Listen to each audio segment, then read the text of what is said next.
Salut la team, bienvenue sur la chaîne de Avantage Coaching. Ça fait déjà 4 semaines les amis que j'ai commencé le CrossFit, ça passe, c'est dingue. Bon, je vois, j'ai fait quand même pas mal d'entraînement depuis. C'est le numéro 3 de CrossFit Story et on commence sans plus tarder.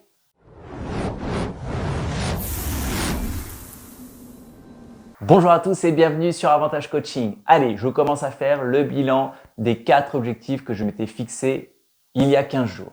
L'objectif numéro 1, c'était de garder le rythme. Ça, je peux dire, il est respecté. Je fais 3 muscles par semaine, 3 CrossFit par semaine et en général, j'alterne un jour sur 2. Parfois, si je veux prendre un jour de repos, même, je fais la muscu le matin et le CrossFit en fin d'après-midi. Ensuite, le deuxième objectif, c'était de travailler ma mobilité. Alors bon, effectivement, quand je vais à la boxe de CrossFit, là, pendant les entraînements, on travaille. Par contre, mea culpa, j'avoue qu'à la maison, je n'ai pas beaucoup travaillé en plus justement des séances de CrossFit pour avoir une belle progression. Mais bon, ça c'est quand même un truc à garder et qui est important. Donc je le remettrai en objectif pour les prochaines semaines, travailler la mobilité en dehors des séances. Le troisième objectif, c'était d'augmenter les poids. Alors je me suis pas enflammé, je suis toujours qu'à la 4e semaine de CrossFit et il y a plein de formats d'entraînement. Je veux pas me cramer, je veux être sûr de quand même bien avancer à chaque fois. Donc j'ai un petit peu augmenté les charges de quelques kilos, mais encore rien de fou. Et ensuite, le quatrième objectif était de continuer à découvrir. Bon, bah ça, j'en ai encore pour des mois et des mois. Donc oui, je fais au moins justement entre 2 et 3 séances par semaine de CrossFit, ce qui me permet toujours de découvrir des nouveaux formats d'entraînement, des nouveaux circuits training et des nouveaux exercices. Donc ça, c'est parfait. Maintenant, on va parler du bilan justement de la cohabitation entre la muscu et le CrossFit. Alors, comme j'ai dit précédemment, j'alterne, mais je pense que dans le long terme, c'est pas la meilleure façon parce que quand même, je n'ai pas encore le bon rythme pour optimiser la récupération musculaire, surtout l'avant des épaules, les avant-bras qui prennent pas mal cher et aussi quand même pas mal les quadriceps au niveau des cuisses qui justement sont souvent travaillés. Parce qu'il faut le savoir, le CrossFit, c'est toujours des séances full body. Pour résumer, mon avant des épaules, mes avant-bras sont vraiment fatigués et ça, il va falloir que j'adapte parce que ça va un peu nuire à mes perfs au niveau de la muscu. Mais pour l'instant, rien d'alarmant. Je garde mes 77 kilos, je perds pas en muscle. Donc, la musculation, ce qu'elle apporte au CrossFit, c'est déjà, on a la technique, on a suffisamment de masse musculaire pour pouvoir justement supporter et tenir justement les gainages qui sont importants sur plein d'exercices pour éviter de se blesser. Donc vraiment, je le répète, la cohabitation muscu et CrossFit se fera toujours puisque pour moi, déjà, la muscu, c'est la base, le minimum pour entretenir, pour se fortifier, pour avoir un corps fort et puissant et solide à travers les âges. Et par le CrossFit, j'ai travaillé aussi le côté gymnase, explosivité, endurance de force. Et les deux, je le tiendrai, j'espère, le plus longtemps possible. En tout cas, cette cohabitation, je vous la souhaite aussi parce qu'elle est vraiment, vraiment top. Il faut savoir que le CrossFit a son propre vocabulaire, son propre jargon. Et donc, chaque semaine, je vous ferai des définitions de quelques-uns des mots de vocabulaire du CrossFit. Et on va commencer aujourd'hui par les formats d'entraînement. Voilà, il faut savoir qu'il y a plusieurs formats d'entraînement dans le CrossFit. Là, je vais vous en décrire 3, qui est l'AMRAP, l'EMOM et le 4Time. Alors, l'AMRAP, qui veut dire As Many Rounds as Possible, est un format d'entraînement, justement, dans lequel on doit répéter le plus longtemps possible le circuit training jusqu'à la fin du temps imparti.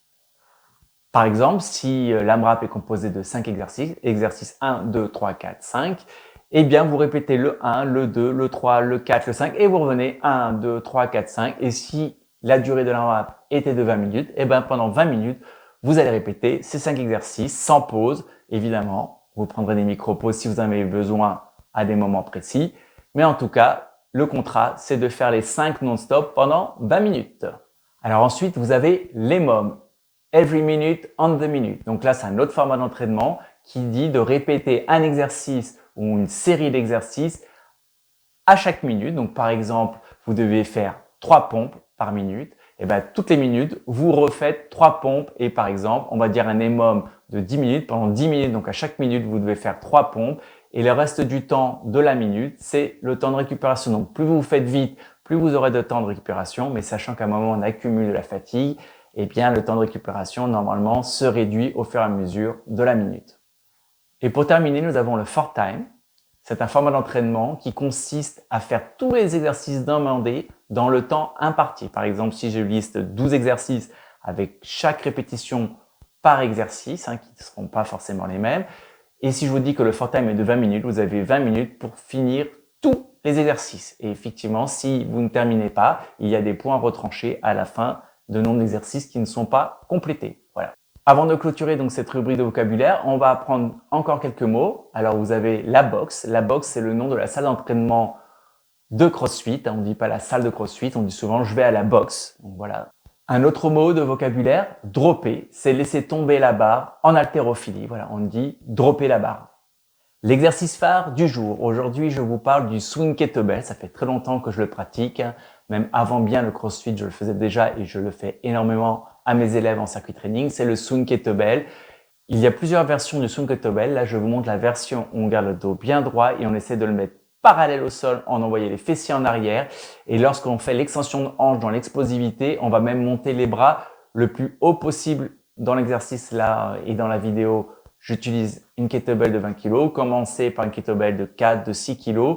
Le but d'abord est de choper le mouvement de l'extension de hanche qui donne l'impulsion pour pouvoir justement lancer la kettlebell au-dessus de sa tête. Bien sûr, gardez bien la prise fermée, bloquée, un bon grip pour ne pas lâcher la kettlebell.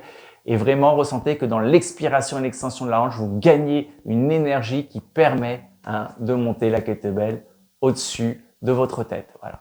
Par exemple, avec cet exercice, vous pouvez faire le format Tabata en entraînement, qui est donc 20 secondes d'effort, 10 secondes de pause et vous répétez 8 fois. Donc, vous prenez votre kettlebell, vous faites autant de répétitions de swing kettlebell pendant les 20 secondes. Vous avez 10 secondes de pause, vous le faites pendant 8 fois.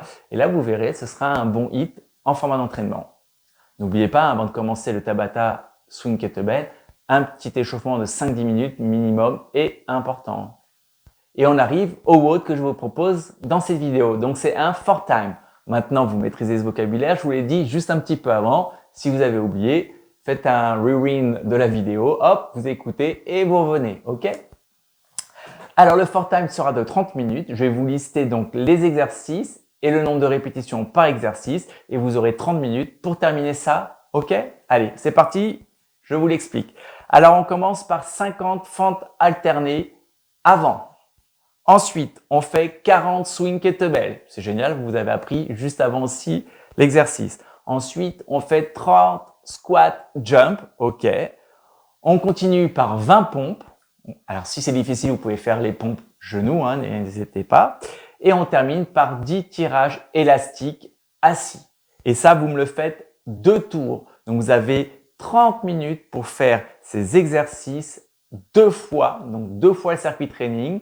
N'hésitez pas à me dire en commentaire si vous avez réussi à terminer ce 4 time de 30 minutes. N'hésitez pas à me dire aussi avec quel poids et quelle puissance de l'élastique que vous avez utilisé.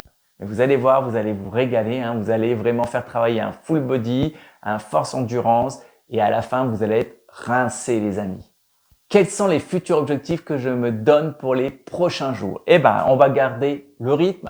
Mine de rien, ça fait que 4 semaines. Je veux toujours garder ces 3 CrossFit par semaine. Ça peut sembler simple, mais il faut vraiment que je reste concentré et organiser mon planning parce que le but, c'est vraiment de les garder. Je ne voudrais pas descendre en dessous de 3 CrossFit par semaine. Donc, focus, on garde le rythme. Ensuite, augmenter l'intensité. Comme je vous ai dit, là, je me juge, je vois ce que je suis capable d'endurer, quel poids je peux faire, comment je peux enchaîner les exercices, à quel rythme. Mais parfois, du coup, je peux faire des WOD à 90% et là, peut-être essayer de passer à 95%, voire même à 100% d'intensité, me mettre un peu plus dans le rouge, quitte à pas tout le temps terminer les WOD, mais voir jusqu'à où je peux quand même un peu augmenter cette intensité. Donc voilà, travailler sur l'intensité.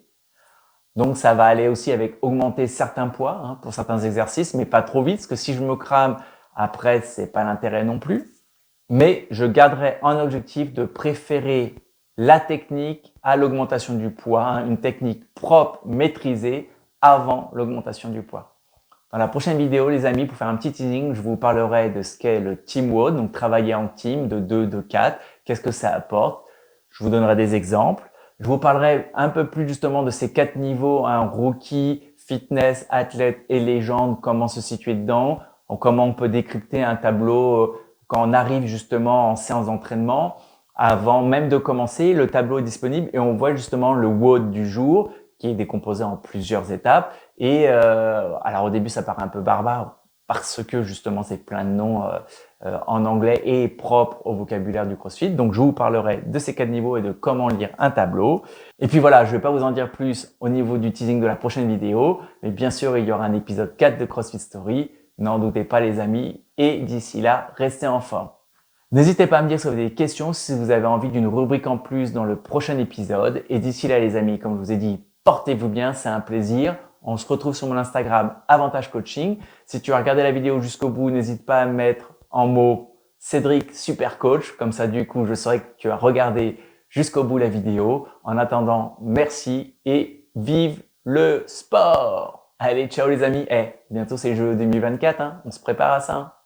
Allez, ciao.